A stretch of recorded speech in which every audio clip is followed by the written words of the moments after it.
zinafuata mfumo na utaratibu wa kiroho ambao wenyewe upo nje na hiyo dini. Sio kama tumeelewana hapa. Kwa nini? Kwa sababu ulimwengu unavyofanya kazi, unavyochakata, unavyoendesha mambo yake hautegemei dini. Tuelewane vizuri, hautegemei dini ya mtu. Isipokuwa dini hizi zote hizi, Uislamu, Ukristo na dini zote zinafuata mfumo na utaratibu wa kiroho. Sasa namna unavyofuata sasa ndio kila mtu anajaribu kutengeneza sheria zake na utaratibu wake. Kwa hiyo nimependa kuelewesha hapa ili muelewe vizuri kwamba hichi ambacho kinatokea kwa Askey, Askey kwake yeye kwenda kuabudu au kutimiza ile nguzo ya 5 ni utaratibu ambao dini kama dini ya Uislamu imeweka katika nguzo 5 za Uislamu kuweza kuhakikisha kwamba anafanya kile au anatimiza kile, na huo ni utaratibu wa kiroho, kufata ule mfumo na utaratibu wa kiroho. Lakini kwa Ukristo na wenyewe wana utaratibu wao.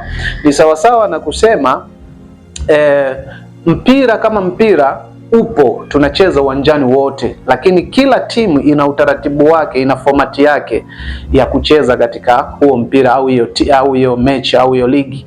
Kwa hiyo mpira unabaki kuwa mpira, ligi inabaki kuwa ligi, lakini utaratibu wa kucheza, mfumo wa uchezaji unakuwa unatofautiana. Kwa hiyo hapa nimeweza kuelewesha vizuri ili nielewe vizuri. Kwa hiyo nini kimejificha katika elimu ya kiroho? Kilichojificha katika elimu ya kiroho ambacho unatakiwa ukifahamu ni kwamba ulimwengu unapofanya kazi, unafanya kazi kwa ishara na mafumbo na maumbo. Yaani haya maumbo ambayo tunayaona, unayatazama kwa macho, unayatazama, unayaona, unayashika, unayafanyia kile ambacho unakiona wewe. Kwa hiyo hicho ambacho unakitazama kwa macho ndio ulimwengu unafanya kazi na wewe kwa hicho ambacho unachokiona. Aidha ni maji, aidha ni milima, aidha ni mimea, aidha ni chochote kile unachokiona.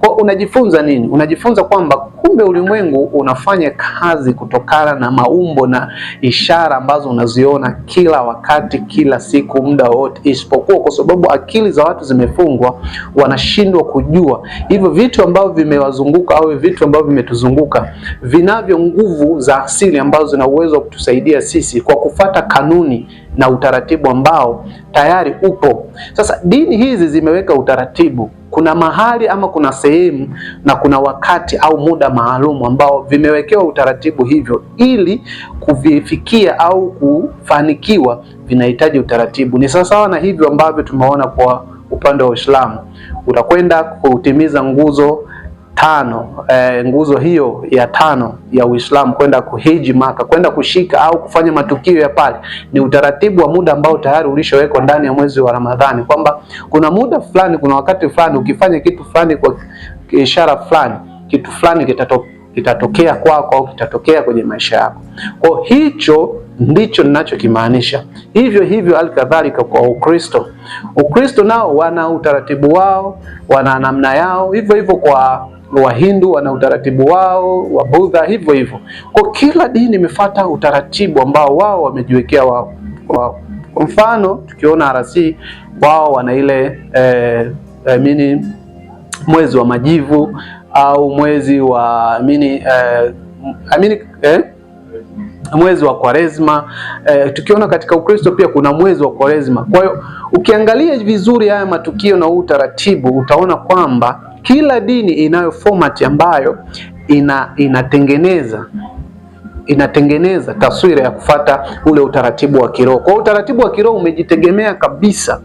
Kwa huo utaratibu wa kiroho, wewe kama dini, wewe kama mtu, wewe kama society, wewe kama taasisi, wewe kama NGOs, ndio unafuata ule utaratibu wa kiroho, jinsi ambavyo mlivyokubaliana kuweza kufuata utaratibu wa kiroho. Kwa tubaki hapo leo. Siku nyingine tutakuja kuelezana kwa undani kuhusiana na mambo haya ya kiimani au mambo haya ya kiroho. Ni mimi mwalimu wako Mr. Kam, mwalimu wako wa kiroho. Asante.